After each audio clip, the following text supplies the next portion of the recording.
So season T1 has finally begun, and with it, we take a look at the new seasonal talents, along with some other changes. But sadly, in this account, I can't access the policy tree yet, so I'll be sure to get it for you in a future video.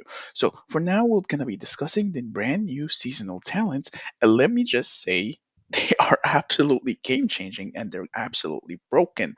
So let's just dive in, take a look at the new changes, what I think the best talent will be for each of the rows, and let's see how impactful they will be as the season progresses.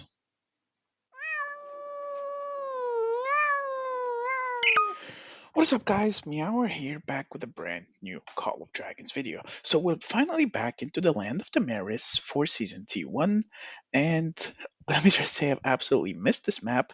We've had some changes here and there, but it seems like most of the fighting will also happen in the final zone, assuming people haven't dropped into zones corresponding to each other or somewhat close to each other in any shape or form.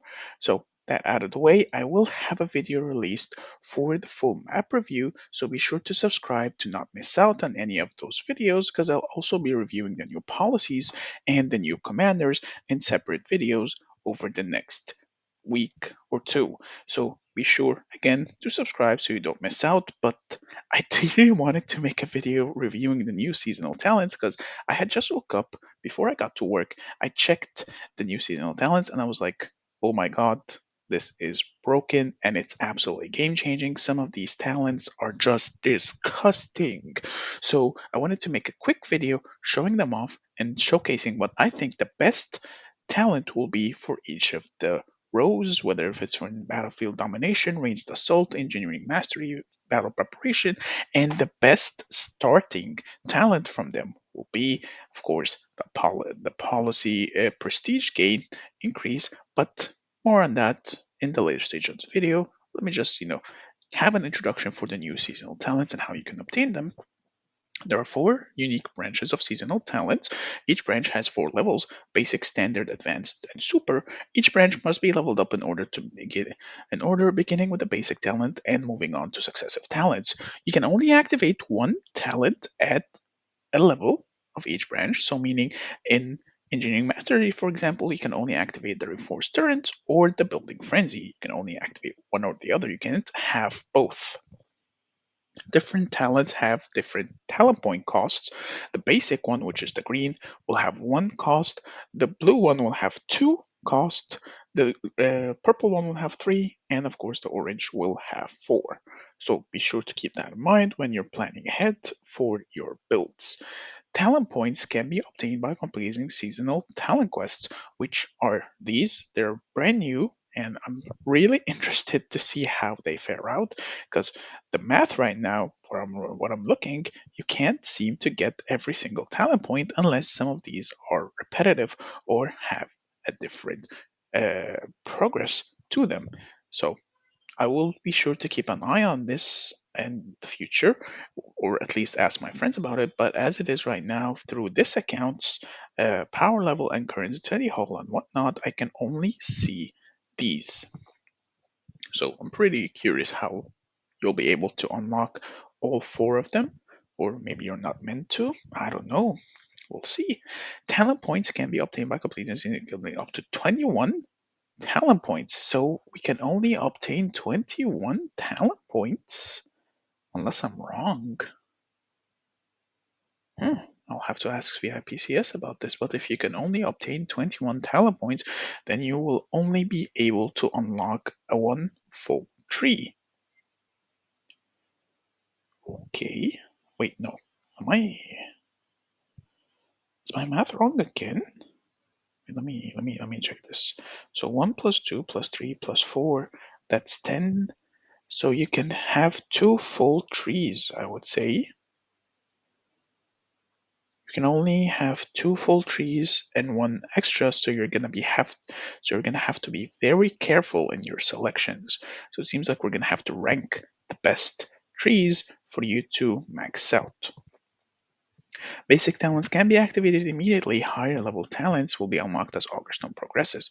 Seasonal talents can only be used on World Map, cannot be used in other gameplay modes. Okay, so that out of the way, we know the rules. We can know we can only have 21 points in total, and we know each row costs 10 points to fully max out, as it's 1, 2, 3, 4 for a total of 10 points. So let's take a look at every single tree, and I will give my opinion on the best trees, or rather the best method to max out and min max this, in my opinion, of course. So that being said, let's get started. So starting off, we'll take from the right to the left, because the right has some decent stuff, and as we progress to the left side, it shows some really crazy stuff over time. So let's get started. So battlefield preparation, we have Rion, again 10% more prestige from defeating Darklings and Dark Fortresses, which I think is going to be the core for your starting. Should be the first thing you obtain as soon as the season begins,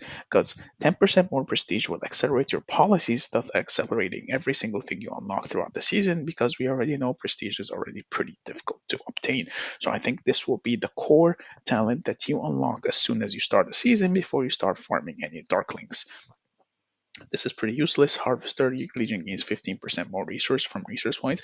I don't think you should ever pick this up because, well, 10% more policy prestige is just so much better.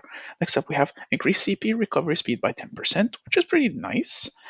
Glories of War, you gain 20% through 20% more merits through combat with other players. You can now gain up to 100,000 merits per week through the skill. Pretty solid, pretty good. Uh, Vigilant Statecraft increases your daily warrant limit capacity by one, so you can. I think you can have up to 6 warrants now instead of 5, and this is pretty useless. Decreases the resource cost of healing at your Herbalist Hus by 10%. You should never pick this up. And Alliance Protection, I don't think you should pick this up either. I mean, unless you're a really smaller player, then you should definitely pick this up, but otherwise, you should really know how to manage your troops and not get hit much when you're gathering, or you shouldn't really be gathering in a war zone to begin with. So this states when your legion is gathering in alliance territory, it can't be attacked while it's in combat. It can't enter uh, resource points in the field. It's useless. So this is already blacklisted. Never pick this up. From this tree, I would personally select the Rion. I would select the Glories of War and Division Statecraft and stop right there. If I go all in into this tree and waste 6 points here. But personally, I will definitely pick this up, and I will debate picking this up as well, because I do want to have at least two of the big talents unlocked, and I will show you which ones I really would like to have. Next up, in the engineering, there is increases turret shields by 20%. I didn't even know turrets could have shields. And this one increases the engineering by range units by 100%. Pretty useless. He should never be engineering with range units to begin with. So definitely this one will be the one to pick up, but already a very lackluster start to your to the trees. This one states turns take 50% less time to build an upgrade, pretty decent. When your unit is severely wounded, they return to your city 50% faster. Same way it works in Roots of War, so pretty nice. I think this is so far the only good one in this tree. Advanced architecture turns begin at level 2, pretty good. And legions in the landscape deal 2.5% more damage, worthless. And finally, when your legion launches a normal attack, okay, this is pretty broken. Okay, I think this is absolutely disgusting, or pretty handy to have, but is it gonna be worth every single useless talent here just to get this one? When your legion launches a normal attack, they have 10% chance to reduce the target's damage by 0.5% for 10 seconds, a maximum of 10 stacks. So if you're lucky over time, you can gain up to 5% defense break permanently. Multiple legions can add stacks by attacking the same target, and each new stack resets duration timer for a maximum cap of 5%. So is it worth spending 6 talents just to unlock this one? I don't think so, because the other talents in these two trees are absolutely disgusting. They're just so game breaking that you should probably, the way I see it, people will just pick up this one and then go all in into these trees since we only have a limit of 21 talent points and you gotta choose wisely. So this is where stuff gets really crazy. So number one, forceful leadership. Your legion deals 1.5% more hero skill damage. Pretty crazy, pretty strong. And the other option is increases your march speed of your legions by 5%. So already you're put in a choice of two really strong talents. But personally, I will value the march speed much more than the 1.5 hero skill damage because the march speed will help you move in and out of battle and you can be able to kite more efficiently for it than having an extra 1.5% attack skill damage. So that's just personally. Next up, things are about to get more crazy. When you have at least one ranged unit in the battlefield, each additional ranged legion that enters battle increases ranged unit legion's attack by 1.5%.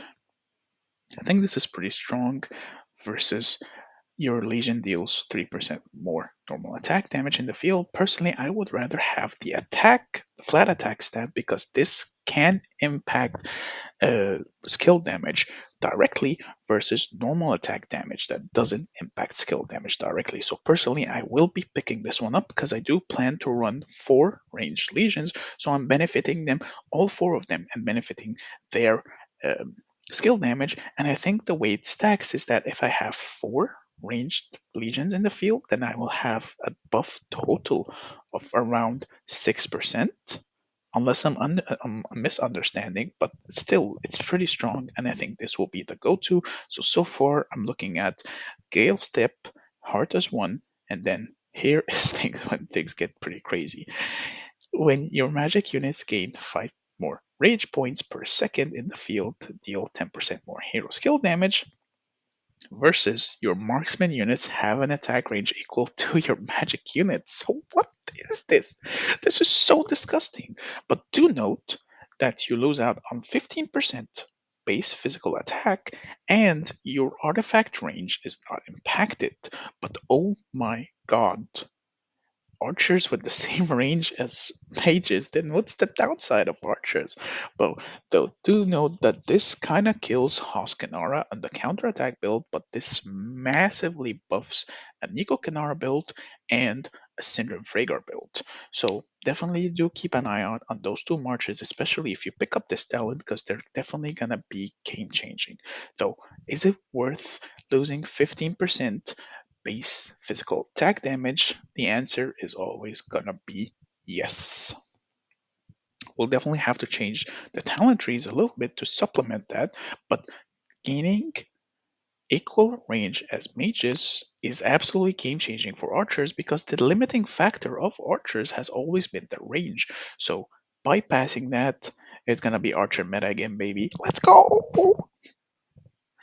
And here, suppressive fire. Every time your legion deals normal attack damage to a target's march speed and range accumulation speed is reduced. So what is this? This is so broken. What? So within 5 seconds or 5 turns when you're in combat, you're reducing someone's march speed by 5% and reducing their range accumulation speed by 10%. What? Bro, this tree this tree is disgusting. Okay, the Rage Assault tree is disgusting. Next up, we have Battlefield Domination. Will it be as OP as this tree? We'll have to wait and see. Or we don't have to wait at all. During this season, you will gain 1 stack of Glory Bond for every 200,000 merits you received, increasing all damage dealt by 0.1% for a maximum of 1% all damage dealt, versus your heroes and Warpets gain 20% stamina recovery speed. 10% stamina recovery speed is a no-brainer versus needing 2 million merits just to get 1% all damage dealt, when later on in the game, and as you fight more, your only limiting factor is always going to be stamina versus just dealing 1% more damage. So this one will be a no-brainer at all, especially before wars begin. Here, cavalry units. Cavalry. Lol. When your cavalry units launch a non-dealing rush, their rush speed and range is increased by 50%, but you start rushing from farther range and you rush faster all the way to your death. Not worth it. Your legion gains Supplicator upon entering battle, increasing their attack by 0.5% every 1 second, maximum of 2.5% attack. This one is a no-brainer. You don't need this. Cavalry are already useless and they will not be useful at all, especially with archers having the same range of mages, so they can shoot down the cavalry even faster. Just forget cavalry exists in this game, to be honest, at this point. It's not worth it. Next up, rebound. When your infantry units come under attack from ranged units in the field, they will have 10% chance to reduce damage enemy taken. What? Infantry buffs? Reduce damage taken by 20%? What? Bro, this is OP. This is pretty strong. Again, cavalry. Who cares about cavalry? Throw them in the trash. I'm not even gonna read it. Maternal martial fortitude when you're armed. What? This is. I would say this is pretty unimpactful. Personally, since this is pretty weak, I would honestly separate these points the 4 points that you get from here to maybe pick up this one, and then maybe pick up one here and one here instead of spending points here. So let me just pick pen, highlight what I think the build will be, or rather the build I will go with personally. Where's Epic Pen? Oh, there it is. So personally, I think the build will be as follows: one, mm, two, three, and then four, five, six, and then here, seven, eight, then here, 9, 10, 11, and that's the build that I will be going with. 100%. I just don't see any other better alternatives. And since you're limited with only 21 points, you might as well make the most of them and have the best options possible. So let me know what you guys think about these new seasonal talents. Personally, I think they're going to be absolutely game changing, especially the range on the archers. Though, one thing to keep in mind is that your behemoth runs will be a bit more difficult with the archer change, but still, it's absolutely worth it because, well, the game is a PvP game after all, unless you choose to make it a Farmville season. Then, if you will choose it to make it a Farmville season, then I wouldn't really bother with that talent at all. So let me know what you guys think in the comments down below. I would love to hear your opinions.